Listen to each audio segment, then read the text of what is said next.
Right now, at this very moment, the world beneath your feet isn't as solid as it feels. The chair you're sitting in, the air filling your lungs, the thoughts sparking through your mind, all of it, every atom, every particle, is trembling with uncertainty. You can't see it, you never will, but beneath the surface of everything real, something impossible is happening. The universe doesn't know what it is. Not completely. Not yet. We thought reality was simple, fixed, predictable. We were wrong. If you're ready to see how the cosmos trembles before it becomes real, breathe deeply. We begin now. Stand in your room and look at the walls around you. Solid, aren't they? Touch the surface. Feel the texture. This is reality, you think. This is what exists. But quantum mechanics whispers a different truth. Those walls, that surface, every grain of matter within them, they're not really solid at all. They're built from particles so small they can't decide where they are. They hover in a space between existence and non-existence, between here and there, between now and never. Scientists call this trembling sea of maybes a quantum state. It's represented by the Greek letter psi, psi, a curling symbol that looks almost like a question mark lying on its side. And perhaps that's fitting, because psi isn't an answer. It's a question the universe keeps asking itself. The quantum state describes everything that could be before anything actually is. Imagine standing at a crossroads where infinite paths stretch before you, shimmering like heat waves on summer pavement. You haven't chosen yet. You haven't stepped forward. In that moment, you exist in all directions at once, not physically, but as pure possibility. Every electron in your body stands at such a crossroads. Every photon of light, every quark nestled inside every proton. They don't know where they'll be found until someone, something, looks. Here's the impossible question, the one that keeps physicists awake at night. If everything is built from uncertainty, what does it mean to say the world exists at all? Think about the stars above us, billions of them, each one radiating light across the void. When you look up at night and see a star twinkling, you think you're seeing something definite, a ball of burning gas, fixed in space, real and solid. But here's the secret the universe doesn't want you to know. That star, before you looked at it, existed as a cloud of probability. Its light travelled across space not as a stream of definite particles, but as waves of maybe. Maybe the photon went this way. Maybe it went that way. Maybe it went both ways at once. Only when the light reaches your eye, only when it strikes the cells in your retina, only in that instant of contact does the universe make a choice. The wave of possibility collapses, the trembling stops, reality hardens into a single outcome. The star is there, shining at that brightness, flickering with that particular color. This is what physicists call wave function collapse, the moment when infinite possibilities condense into one actual event. And here's what makes your spine tingle. Before that moment, the star wasn't just unknown to you. According to quantum mechanics, it was genuinely undecided by the universe itself. Picture this. You're holding a coin in your hand, about to flip it. While it spins in the air, it's neither heads nor tails. It's both and neither, simultaneously. Pure potential. Now imagine that the coin doesn't land. It just keeps spinning forever, until someone catches it and forces it to choose. That's what particles do. They spin in the air of existence, refusing to commit, hovering between all their possible states until measurement pins them down. The quantum state, that mathematical symbol SI, is the universe's way of keeping track of every possibility at once. It evolves according to a precise equation, one written by Austrian physicist Erwin Schrödinger nearly a century ago. The equation describes how possibilities flow through time, how they ripple and interfere with each other, how they build and cancel like waves on an ocean. But the equation never predicts what will actually happen. It only tells you the odds. Imagine walking through a fog so thick you can barely see your hand in front of your face. Quantum mechanics is like that fog. It obscures the future, making it impossible to predict with certainty what will happen next. The best we can do is calculate probabilities. This outcome is likely, that outcome is unlikely, this other outcome is impossible. And here's the most unsettling part. This isn't because we lack information. It's not because our instruments aren't sensitive enough, or our mathematics isn't sophisticated enough. The universe itself doesn't know what will happen until it happens. This is probability woven into the fabric of reality itself. Think about a moment in your life when you stood at a crossroads, genuinely uncertain which path to take. The job offer in a distant city, the person you almost called, the words you almost said. Before you chose, both futures felt equally real, equally possible. Now imagine that feeling magnified across every particle in existence, billions upon billions of tiny crossroads, each trembling with indecision, each waiting for something to force a choice. The universe you inhabit, this one, right now, the one where you're listening to these words, is built from these choices. It's one outcome among infinite outcomes, one collapsed wave among infinite waves. And somewhere in the mathematics, in the equations that govern quantum reality, all those other possibilities still exist. Not as real things, but as ghostly alternatives, as roads not taken, as echoes of what might have been. Stars flicker in the night sky like wave functions collapsing into light. Each photon that reaches your eye is a decision the universe just made. This energy, this direction, this moment. And all the other possibilities, all the other photons that might have been. They fade into the mathematical darkness, into the space where only probability lives. So when you ask, does the world exist?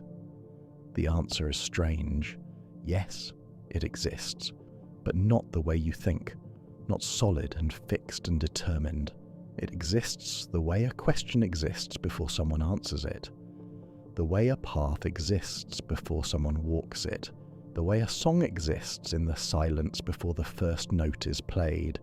The universe is a trembling sea of probabilities, and you, yes you, are floating on that sea right now.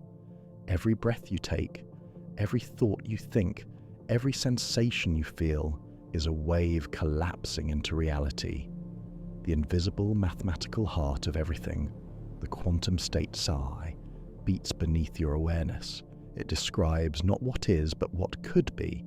And in that space between could and is, in that trembling moment of uncertainty, the universe asks itself, what will I become? The question has no final answer. It only has this moment, and this one, and this one. Welcome to the quantum world, where nothing is certain, but everything is possible. And now, as the universe trembles around you, as possibilities dance in the darkness, we turn to something even stranger. Because particles don't just exist in uncertainty, they exist in multiple places at once. They live in two worlds simultaneously, breathing in both realities, never choosing until forced. This is the shape of possibility itself. This is superposition. The universe just asked itself a question. Now, it's about to give you an answer that changes everything. because here's what we didn't tell you in Chapter 1. The trembling isn't just uncertainty, it's something far stranger.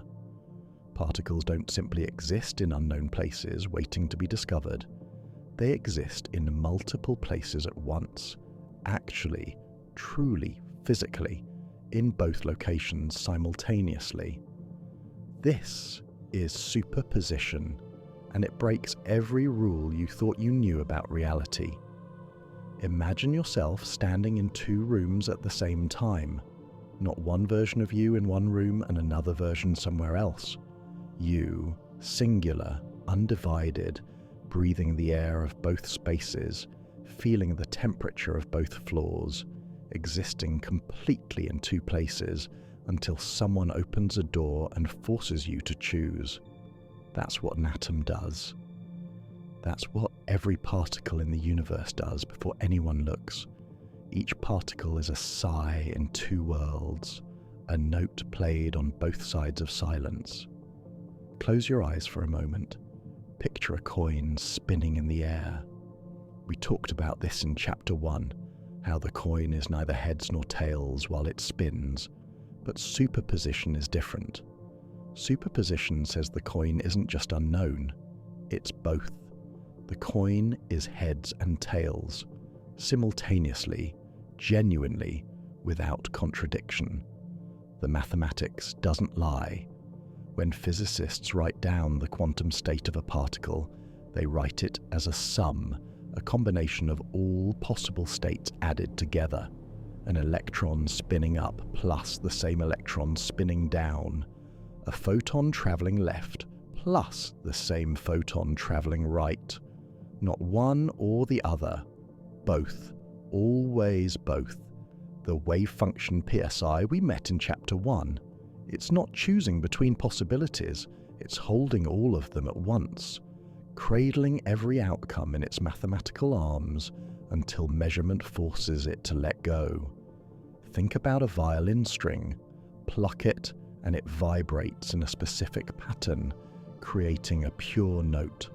But pluck it differently, and multiple patterns can exist on that same string simultaneously. The fundamental tone plus harmonics, all vibrating together, all real. Quantum particles are like that string. They vibrate with multiple realities at once. Scientists call these vibrations superposition states, overlapping waves of possibility that combine to create something new, something that doesn't exist in our everyday experience. Here's where it gets beautiful and terrifying at the same time. In 1935, physicist Erwin Schrödinger, the same man who gave us the equation describing quantum states, proposed a thought experiment to show how absurd this seemed. He imagined a cat sealed in a box with a vial of poison connected to a radioactive atom. If the atom decays, the poison releases. If it doesn't decay, the cat lives. Quantum mechanics says the atom exists in superposition, decayed and not decayed simultaneously, which means, according to the mathematics, the cat itself enters superposition, alive and dead, both at the same time. Schrödinger meant this as a criticism, a way of showing how ridiculous quantum mechanics sounded when applied to everyday objects. But here's the thing, the mathematics doesn't care about our discomfort. The mathematics says it's true. Now, we need to be careful here. The cat thought experiment isn't meant to be taken literally. It's a metaphor. Cats are too big, too warm, too entangled with their environment to maintain quantum superposition. The trembling collapses too quickly. But the atom, the radioactive nucleus waiting to decay, that truly does exist in superposition, decayed and intact. Both states occupying the same space, the same moment, until observation forces a choice. Use Schrödinger's cat not as a literal truth, but as a lens, a way of seeing how the quantum world relates to human experience.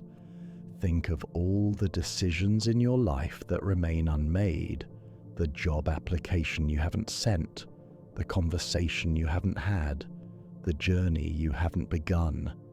Before you act, both futures exist as possibilities in your mind. You can almost feel yourself in both worlds, the world where you took the risk and the world where you stayed safe. Both outcomes feel real, both tug at your imagination.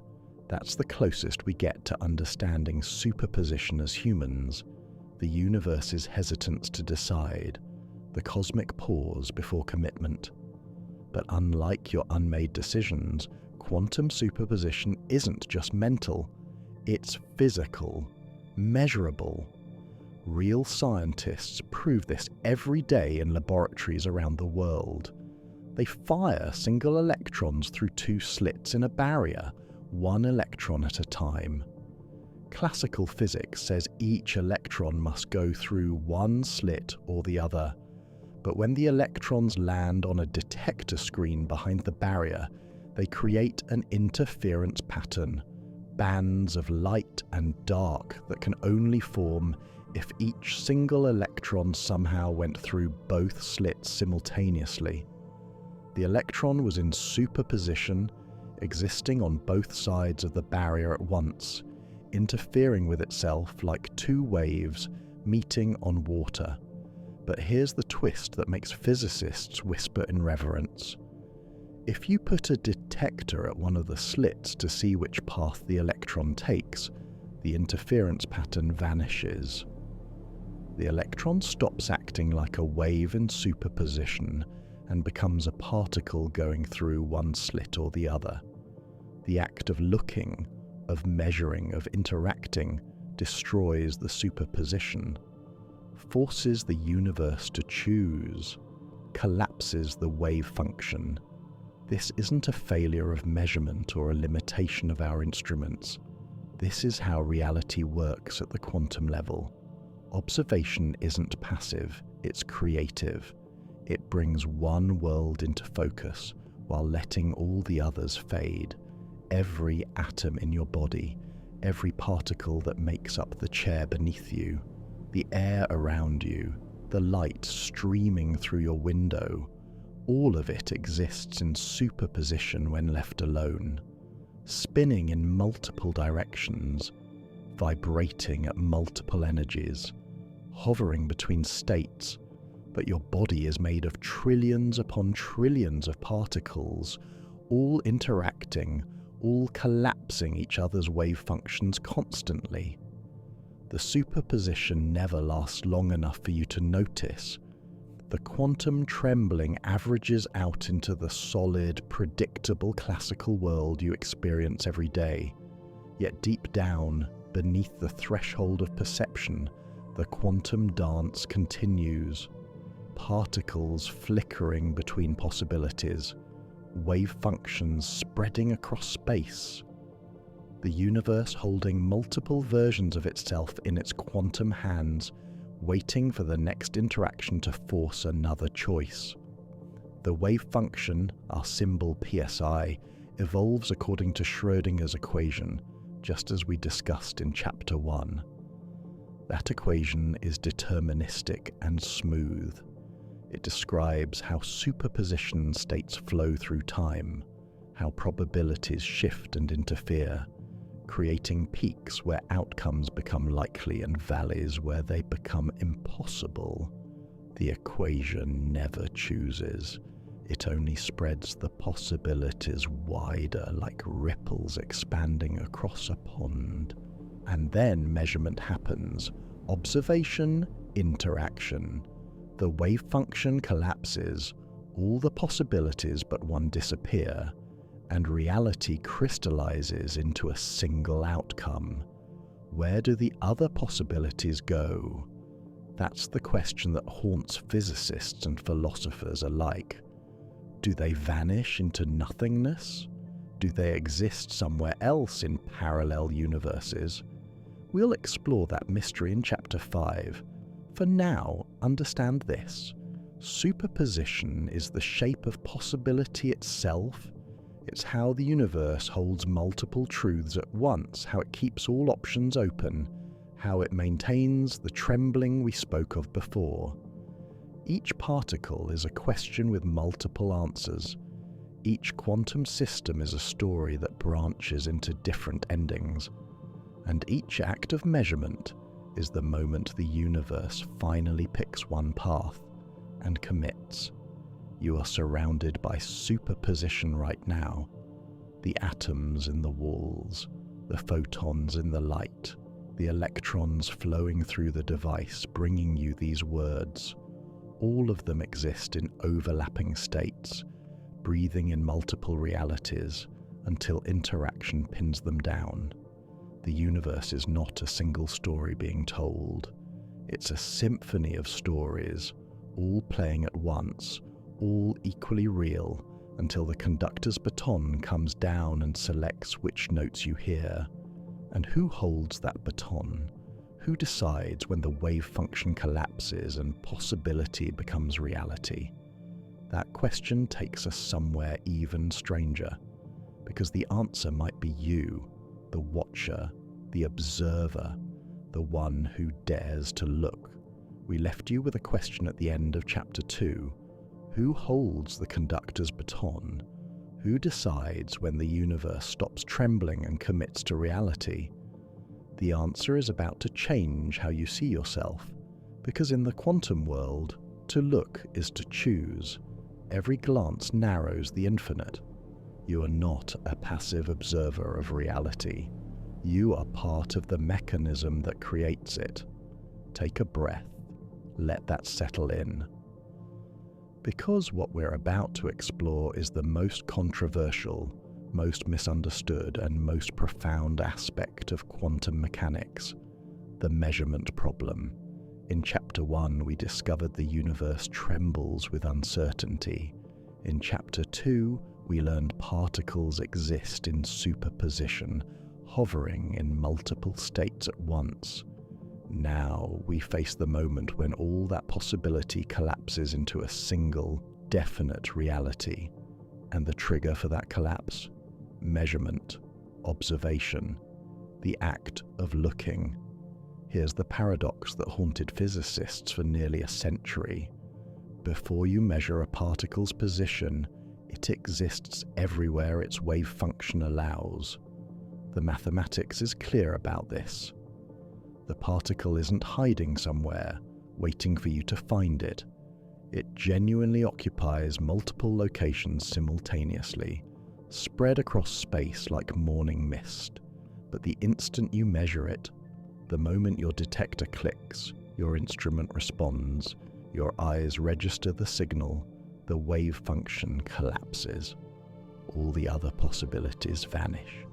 The particle appears in one specific location, as if it had been there all along. The measurement didn't reveal where the particle was. The measurement forced the particle to be somewhere. Imagine standing in a dark room filled with invisible doors. You know the doors are there somewhere, but you can't see them until you reach out and touch one. The moment your hand makes contact, that door becomes real, solid, present. All the other potential doors, the ones you didn't touch, fade away, leaving only the one you chose. That's what measurement does to quantum systems. It forces reality to crystallize around one outcome, abandoning all others. But here's where scientists and philosophers and poets and mystics have argued for generations. What counts as a measurement? What qualifies as an observer? Does a human being need to look? Does consciousness matter? Or is any physical interaction enough to collapse the wave function? Let's be clear about something crucial. The popular notion that human consciousness creates quantum reality, that the universe needs minds to exist, is not what modern physics teaches. That idea, while poetic and tempting, leads down paths of mysticism that the mathematics doesn't support. The watcher we speak of isn't necessarily you, the conscious human being reading these words. The Watcher is any physical system that interacts definitively with a quantum system. Think of it this way. When a photon from a distant star travels through space, it exists in superposition, its path undefined, its properties uncertain. But when that photon strikes a grain of dust floating in the void, an interaction occurs. The photon's energy transfers, the dust grain heats up ever so slightly. The wave function collapses. The dust grain didn't need consciousness. It didn't need awareness. It just needed to interact in an irreversible physical way. This is what physicists call decoherence. When a quantum system becomes entangled with its environment, when it interacts with billions of other particles in a way that can't be undone, the superposition effectively collapses. The quantum trembling gets drowned out by the noise of classical interaction. Your detector in a laboratory, it's made of trillions of atoms. When a single quantum particle interacts with it, that particle becomes entangled with the detector's countless components. The superposition spreads and dilutes across so many degrees of freedom that the interference effects vanish. What remains is a classical outcome, a definite measurement result. But here's the beautiful, unsettling truth that remains. The measurement still selects one outcome from many possibilities. The universe still makes a choice, and the choice is irreversible. Once you've measured a particle's spin as up, you can't unmeasure it. Once the photon has struck your eye, you can't rewind time and send it down a different path. The collapse is final. Reality and observation are entangled, perhaps inseparable. Think about what this means for your experience of the world. Every moment your senses interact with quantum systems. Light particles strike your retina. Air molecules vibrate your eardrums. Chemical signals bind to receptors in your nose and tongue. Each of these interactions is a measurement. Each one collapses a wave function. Each one forces the universe to commit to one reality over countless others. You walk through a garden of forking paths, and with every step, every glance, every breath, you choose which garden becomes real, not through consciousness alone, through physical interaction, through the simple, profound act of being a physical system that touches other physical systems. Here's where the poetry and the physics meet. Yes, the universe exists whether you look or not. Atoms were collapsing each other's wave functions long before humans evolved, long before Earth formed, long before the first stars ignited. But reality is relational. The state of a quantum system only becomes definite in relation to another system. Before measurement, before interaction, the particle doesn't have a definite position. It's not that we don't know where it is, it genuinely hasn't decided yet. This is what physicists mean when they say quantum mechanics describes relationships, not absolute properties. The electron doesn't have a spin until something measures it. The photon doesn't have a polarization until something checks. These properties emerge from interaction, from measurement, from the universe touching itself. And you are one of the ways the universe touches itself. Every measurement you make, every observation, every interaction your body has with the quantum world is the cosmos establishing a relationship with itself. Close your eyes now. Feel the darkness behind your eyelids. In that darkness, quantum possibilities still flutter. Photons that haven't yet struck your retina. Particles whose positions remain uncertain, superpositions that haven't yet collapsed. Open your eyes, light floods in. Measurements cascade. Wave functions collapse by the billions. Reality hardens around you, definite and solid and real. But which reality? Which version of the photon's path? Which outcome of the particle's position? The mathematics gives probabilities, not certainties. Most of the time, the likely outcome happens. The photon goes where you expect. The particle appears where the wave function peaks. But sometimes, rarely, improbably, but genuinely sometimes, the universe chooses the unlikely path. The quantum dice roll in an unexpected way. Reality surprises itself. And when that happens, when you witness the improbable made real, you're seeing the universe's freedom, its refusal to be completely deterministic, its insistence on keeping some mystery, some spontaneity, some trembling at the heart of everything. The act of measurement is sacred in quantum mechanics, not religiously sacred, but fundamentally sacred. It's the moment when potential becomes actual, when the infinite narrows to the particular, when the question finally receives an answer, and every answer opens new questions. Every collapsed wave function creates new superpositions. Every measurement is simultaneously an ending and a beginning. You stand at the center of this process, not as a special observer whose consciousness creates reality, but as a physical being whose interactions participate in reality's creation. The universe doesn't need your awareness to exist, but it does need interaction, connection, relationship, and you provide that with every breath. So when we ask, who is the watcher? The answer is everything. Every particle measuring every other particle. Every photon collapsing every electron's wave function. Every physical system establishing relationships with every other system.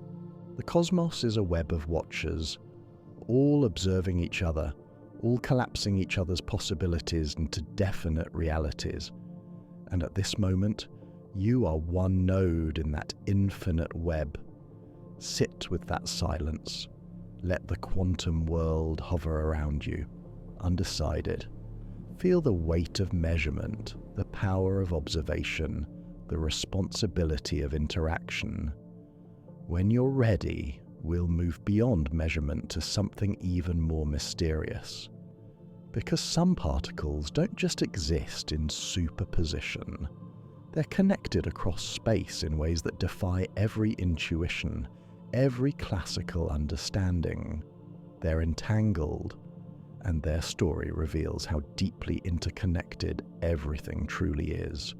We've journeyed through trembling probabilities, overlapping realities, and the power of measurement. Now we arrive at something that made Einstein himself uncomfortable, something he called spooky action at a distance. We're about to discover that separation is an illusion, that distance means nothing when particles share a quantum bond. Welcome to Entanglement, the deepest connection the universe knows how to create. Imagine two stars born from the same cosmic cloud, spinning outward in opposite directions light years apart. They've never met since their birth. They'll never meet again. And yet, they know each other's breath. When one star flickers, the other responds instantly, not because of any signal traveling between them, but because they are not truly separate.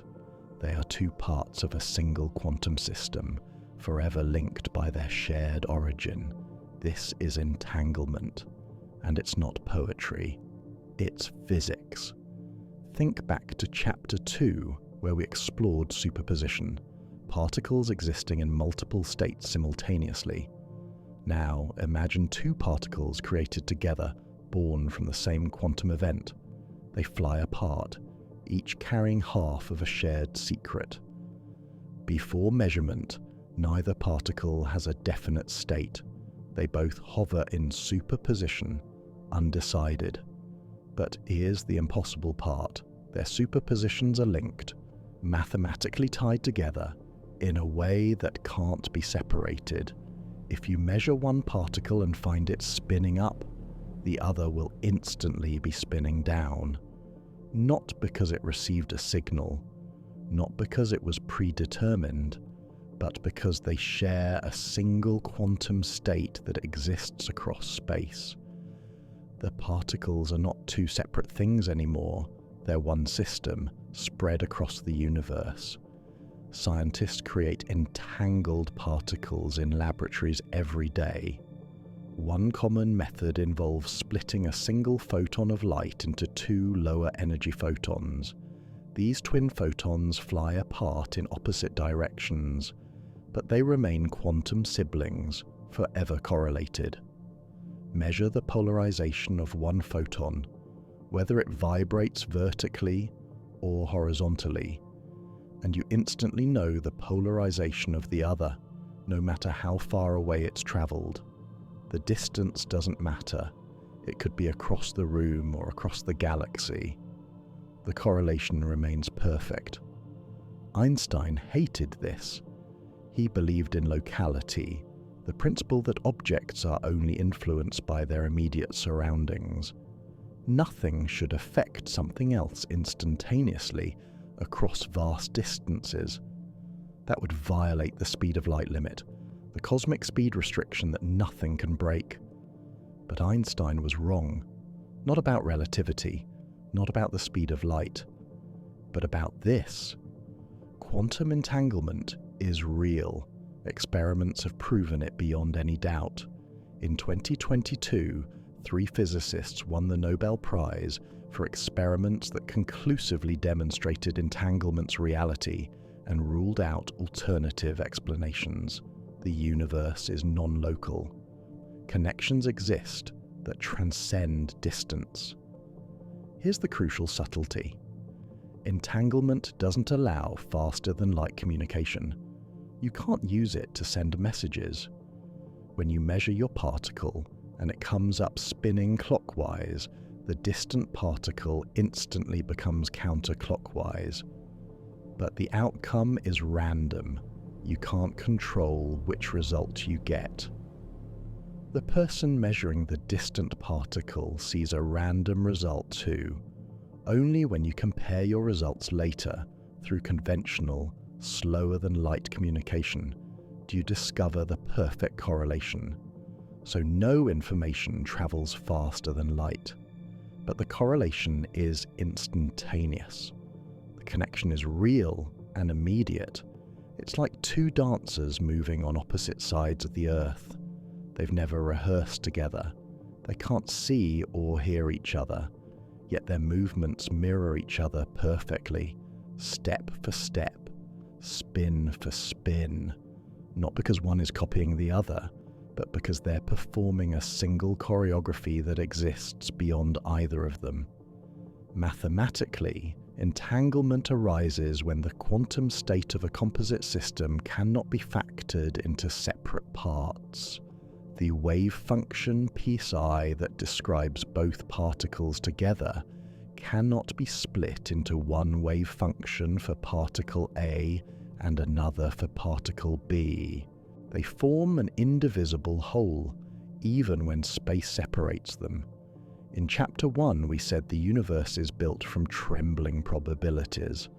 In Chapter 2, we discovered particles exist in multiple states at once. In Chapter 3, we learned measurement forces reality to choose.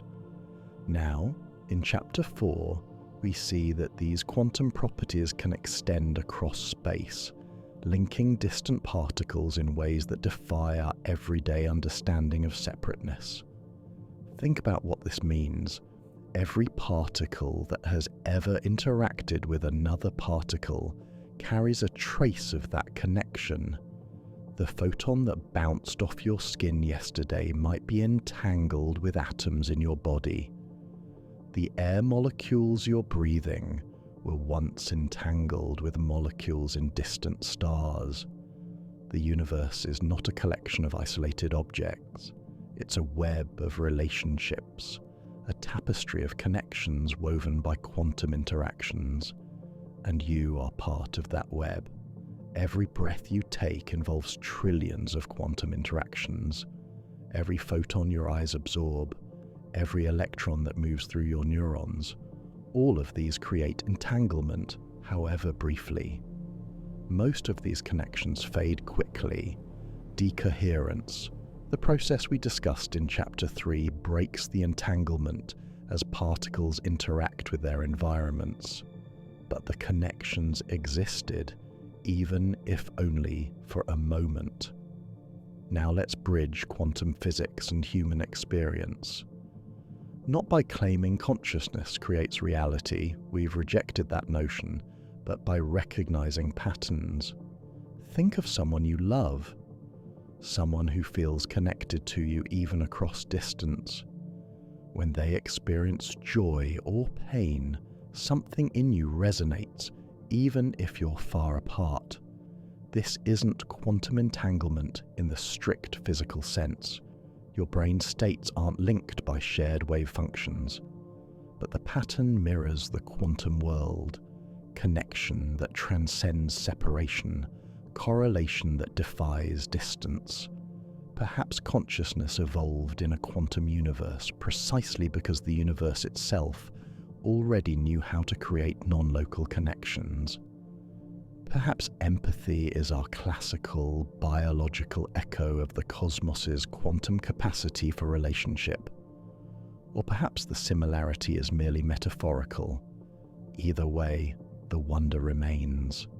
Entanglement also offers practical applications that sound like science fiction. Quantum cryptography uses entangled particles to create unbreakable codes. Any attempt to intercept the message breaks the entanglement, instantly alerting the recipients. Quantum teleportation, not of matter but of quantum states, uses entanglement to transfer information without sending particles through space. The quantum state of one particle can be impressed onto a distant entangled partner, and quantum computers exploit entanglement to perform calculations impossible for classical machines, holding multiple possibilities simultaneously and processing them in parallel. These aren't dreams. These technologies exist now in early forms, built on the foundation of entanglement's strange reality. But beyond technology, beyond applications, entanglement teaches us something profound about existence itself. Reality is relational. Objects don't have properties in isolation. They have properties in relation to other objects. Quantum states aren't absolute. They're defined by connections, by interactions, by the web of measurements that link everything to everything else. You are not separate from the universe. You're a pattern of relationships, a node in the cosmic web, connected to everything through chains of interaction and measurement. The air in your lungs was once inside stars. The atoms in your bones were forged in supernovae. The light you see traveled across space, entangled with distant sources, carrying correlations across the void. Entanglement is the universe's way of maintaining connection despite apparent separation. It's proof that beneath the surface of isolated objects and divided spaces, everything touches everything. Twin stars whispering across the void, photons correlated across galaxies, particles that know each other's states without signal or delay. This is the web of entanglement.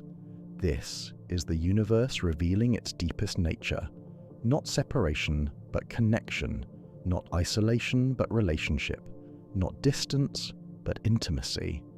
And now, as we've explored the quantum web, another question emerges. In Chapter 3, we saw measurement collapse the wave function, forcing one outcome from many possibilities. But what happens to all the other outcomes? Where do they go?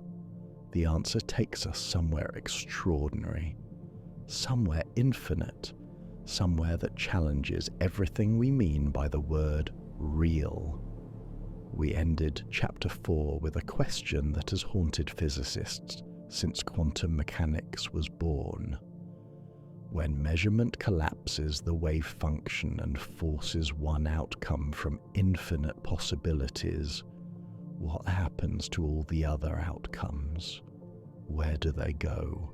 The answer we're about to explore sounds like science fiction, but it's one of the most respected interpretations in modern physics. What if the other outcomes don't disappear at all? What if they're all equally real, playing out in parallel universes you can never see or touch? This is the many worlds interpretation, and it changes everything we thought we knew about existence. Take a breath, feel the solidity of this moment, this reality, this version of you. Now imagine that with every quantum measurement, every wave function collapse, every choice the universe makes, reality doesn't choose at all. Instead, it splits. Or more accurately, it drifts. Like oil separating from water, like layers of paint refusing to mix, the universe gently divides into parallel branches. One branch for each possible outcome, all of them equally real, all of them happening simultaneously. You exist in all of them.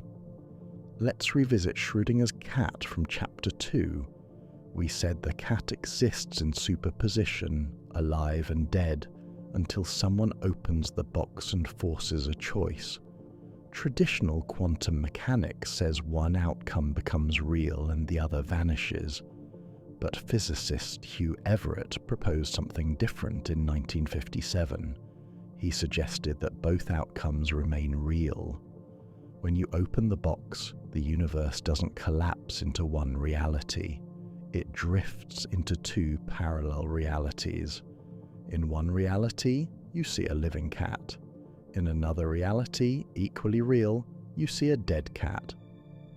Two versions of you, two versions of the cat, existing in separate branches of reality that can no longer interact. Neither branch is more real than the other. Both exist. Both continue. This isn't magic, it's mathematics.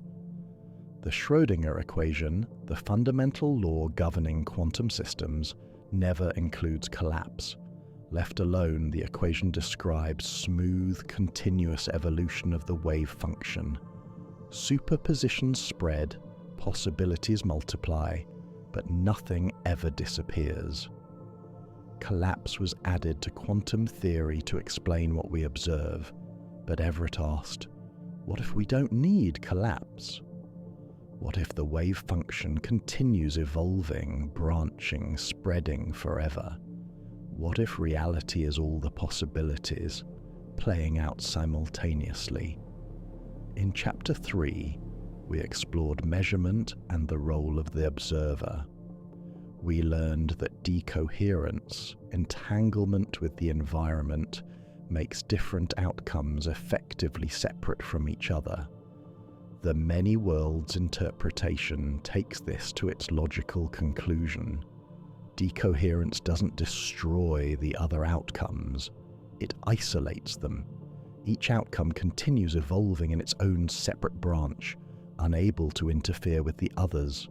The branches don't communicate, they don't overlap, they exist in the same mathematical space, but never touch again. Think of sound waves traveling through air. When two notes play together, they interfere, creating harmony or dissonance. But if you move the speakers to opposite ends of a vast canyon, the sound waves no longer meet. Each continues independently, unaware of the other. Quantum branches are like that. After decoherence, they drift apart in the space of quantum possibilities, forever separated. Here's the profound implication. Every quantum event, every particle interaction, every photon absorbed, every electron measured creates branching. A photon strikes your eye.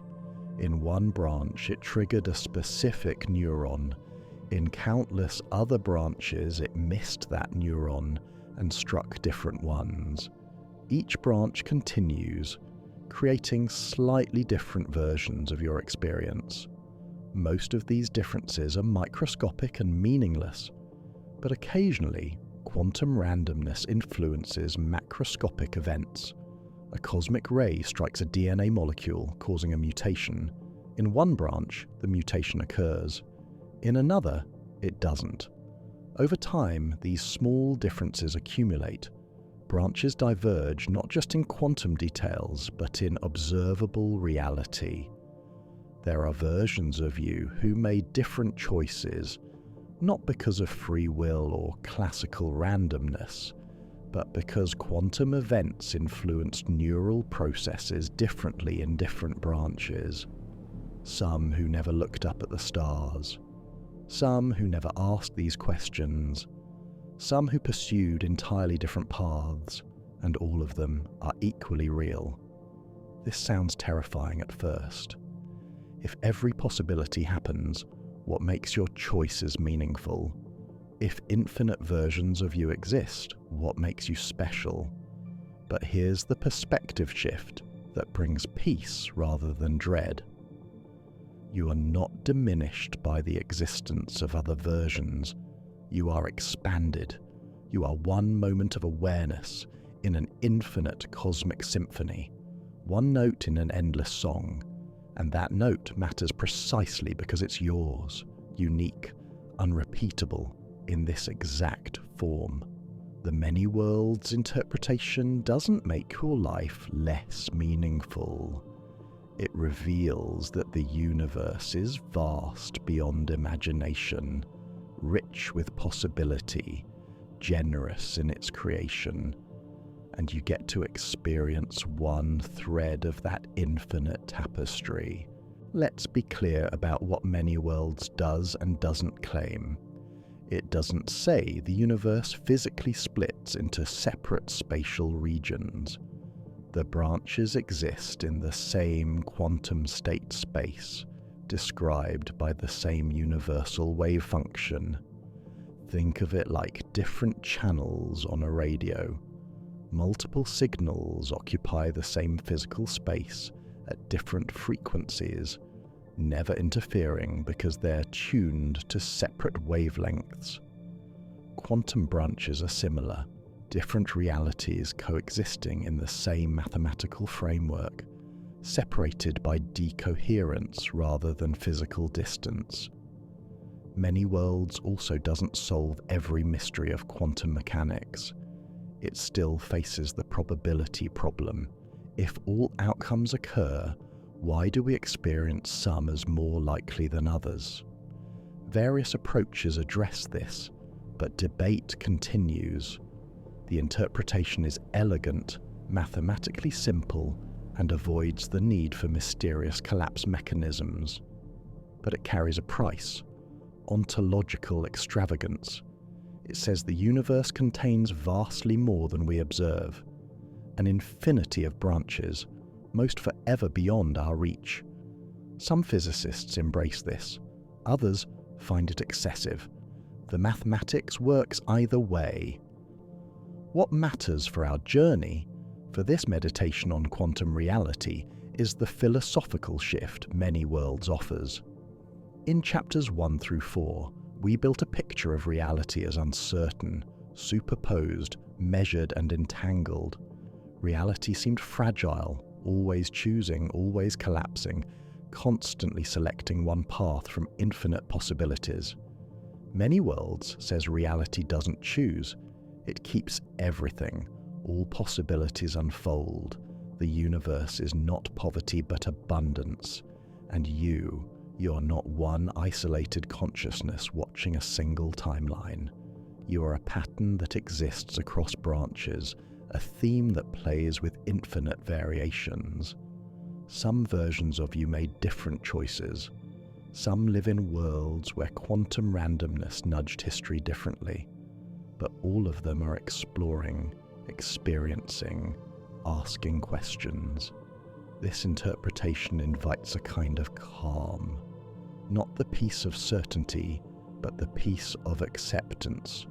You cannot control which branch you experience. You cannot reach across the quantum divide to touch your other selves. All you can do is live fully in this branch, this moment, this particular manifestation of possibility. And in doing so, you honor the infinite creativity of a universe that refuses to discard any option, that keeps every door open, that allows every story to unfold. The drift is gentle, invisible, happening constantly at the quantum level, branching reality into gossamer threads of possibility. You'll never feel it. You'll never see evidence of the other branches. They exist beyond measurement, beyond interaction, beyond proof. But they might exist nonetheless. And that possibility that your life is one thread in an infinite weave carries its own kind of wonder. In Chapter 1, we asked, if everything is built from uncertainty, what does it mean to say the world exists at all? Many Worlds offers an answer. The world doesn't exist. Worlds exist. Countless versions, all unfolding, all real, separated by the gentle drift of decoherence. You are one window through which the universe observes itself. One perspective among infinite perspectives. And that's enough. Now, as we prepare to complete our journey, one final question remains. We've explored trembling probabilities, overlapping possibilities, the power of measurement, the web of entanglement, and the drift of infinite worlds. But what holds it all together? What is the fundamental nature of existence in a quantum universe? The answer brings us full circle, back to where we began, but with new eyes. We began this journey with a question that seemed simple, but wasn't. If everything is built from uncertainty, what does it mean to say the world exists at all? We've travelled through trembling probabilities, overlapping realities, the power of measurement, webs of connection that span galaxies, and infinite worlds drifting apart in quantum space. Now, we return to that original question. But we're different now. We see differently. And the answer reveals itself not as a conclusion, but as a beginning.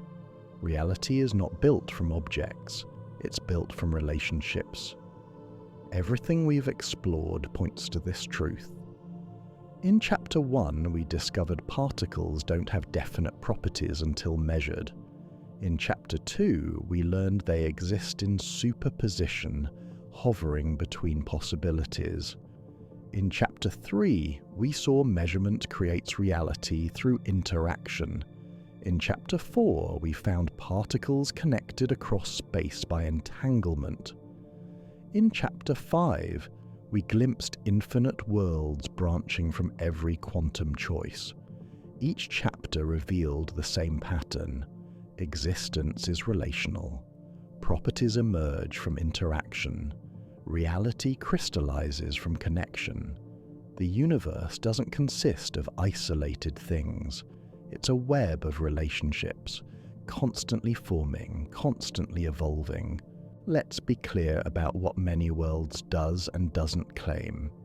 It doesn't say the universe physically splits into separate spatial regions. The branches exist in the same quantum state space, described by the same universal wave function. Think of it like different channels on a radio. Multiple signals occupy the same physical space at different frequencies, never interfering because they're tuned to separate wavelengths. Quantum branches are similar, different realities coexisting in the same mathematical framework, separated by decoherence rather than physical distance. Many Worlds also doesn't solve every mystery of quantum mechanics. It still faces the probability problem. If all outcomes occur, Why do we experience some as more likely than others? Various approaches address this, but debate continues. The interpretation is elegant, mathematically simple, and avoids the need for mysterious collapse mechanisms. But it carries a price: ontological extravagance. It says the universe contains vastly more than we observe, an infinity of branches, most forever beyond our reach. Some physicists embrace this, others find it excessive. The mathematics works either way. What matters for our journey, for this meditation on quantum reality, is the philosophical shift Many Worlds offers. In chapters 1 through 4, we built a picture of reality as uncertain, superposed, measured, and entangled. Reality seemed fragile, always choosing, always collapsing, constantly selecting one path from infinite possibilities. Many Worlds says reality doesn't choose, it keeps everything. All possibilities unfold. The universe is not poverty but abundance, and you are not one isolated consciousness watching a single timeline. You are a pattern that exists across branches, a theme that plays with infinite variations. Some versions of you made different choices. Some live in worlds where quantum randomness nudged history differently, but all of them are exploring, experiencing, asking questions. This interpretation invites a kind of calm, not the peace of certainty, but the peace of acceptance. You cannot control which branch you experience. You cannot reach across the quantum divide to touch your other selves. All you can do is live fully in this branch, this moment, this particular manifestation of possibility. And in doing so, you honor the infinite creativity of a universe that refuses to discard any option, that keeps every door open, that allows every story to unfold. The drift is gentle, invisible, happening constantly at the quantum level, branching reality into gossamer threads of possibility. You'll never feel it. You'll never see evidence of the other branches. They exist beyond measurement, beyond interaction, beyond proof. But they might exist nonetheless.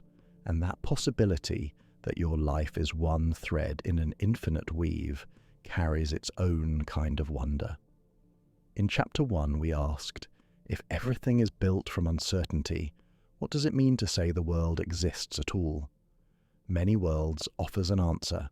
The world doesn't exist. Worlds exist. Countless versions, all unfolding, all real, separated by the gentle drift of decoherence. You are one window through which the universe observes itself. One perspective among infinite perspectives. And that's enough. Now, as we prepare to complete our journey, one final question remains. We've explored trembling probabilities, overlapping possibilities, the power of measurement, the web of entanglement, and the drift of infinite worlds. But what holds it all together? What is the fundamental nature of existence in a quantum universe? The answer brings us full circle, back to where we began, but with new eyes. We began this journey with a question that seemed simple, but wasn't. If everything is built from uncertainty, what does it mean to say the world exists at all? We've travelled through trembling probabilities, overlapping realities, the power of measurement, webs of connection that span galaxies, and infinite worlds drifting apart in quantum space. Now, we return to that original question. But we're different now. We see differently. And the answer reveals itself not as a conclusion, but as a beginning. Reality is not built from objects. It's built from relationships. Everything we've explored points to this truth. In chapter 1, we discovered particles don't have definite properties until measured. In chapter 2, we learned they exist in superposition, hovering between possibilities. In Chapter 3, we saw measurement creates reality through interaction. In Chapter 4, we found particles connected across space by entanglement. In Chapter 5, we glimpsed infinite worlds branching from every quantum choice. Each chapter revealed the same pattern. Existence is relational. Properties emerge from interaction. Reality crystallizes from connection. The universe doesn't consist of isolated things. It's a web of relationships, constantly forming, constantly evolving. Quantum entanglement proved that connection transcends distance. Particles separated by galaxies remain correlated, bound by invisible quantum threads. This isn't just physics, it's a statement about the nature of being. Separation is surface, connection is depth, and the universe prefers depth. Modern technology is beginning to harness these quantum relationships. Quantum computers use entanglement to process information in ways impossible for classical machines. Quantum cryptography uses the fragility of quantum states to create unbreakable codes. Banks have conducted transactions secured by entangled photons. Medical imaging uses quantum sensing to see what classical instruments cannot. GPS systems gain precision from quantum clocks that exploit superposition. Even searching for dark matter may require quantum entanglement in sensor networks. These aren't distant dreams. They're happening now. Built on the strange relational reality quantum mechanics revealed. The universe is teaching us how it works so we can work with it, rather than against it. But beyond applications, beyond technology, the deepest gift quantum mechanics offers is perspective. The world isn't made of things, it's made of verbs, not nouns, interactions, not objects, relationships, not substances. You don't exist as a fixed entity. You exist as a process, a pattern of interactions, constantly forming relationships with everything around you. Every breath is relationship. Every heartbeat is connection. Every thought emerges from the web of quantum interactions in your neurons. The universe is a question still asking itself. Not because it lacks knowledge, but because asking is its nature, exploring possibilities, forming relationships, creating new patterns of connection. And you are but one whisper in its answer, one voice in the cosmic chorus, one pattern in the infinite web. But what a voice, what a pattern. What a miracle that matter organized itself into a form that could contemplate its own existence. You are the universe's way of knowing itself. Not the only way. Every particle measuring every other particle is a form of knowing, but perhaps the most reflective way, the most aware way. So when you ask, what does it mean to say the world exists? Now you know. It means relationship exists, interaction exists, connection exists. The web exists, constantly weaving itself into new patterns, new forms, new expressions of possibility. Existence is not a state, it's a process, an ongoing conversation between all things, and in this moment, you're part of that conversation. Breathe. Feel the trembling at the heart of matter. Feel the superposition of possibilities hovering in every instant. Feel the measurements happening as your senses engage the world. Feel the entanglement connecting you to everything. Feel the infinite branches of reality drifting through probability space. All of it real, all of it relational, all of it connected. The cosmos doesn't end. It continues forever, asking questions, forming relationships, discovering itself, and you continue with it, one whisper in an infinite conversation, one thread in an endless weave. Welcome home to the quantum universe, where nothing is certain, but everything is connected, where nothing is fixed, but everything is real, where you are not separate, but always already part of the whole,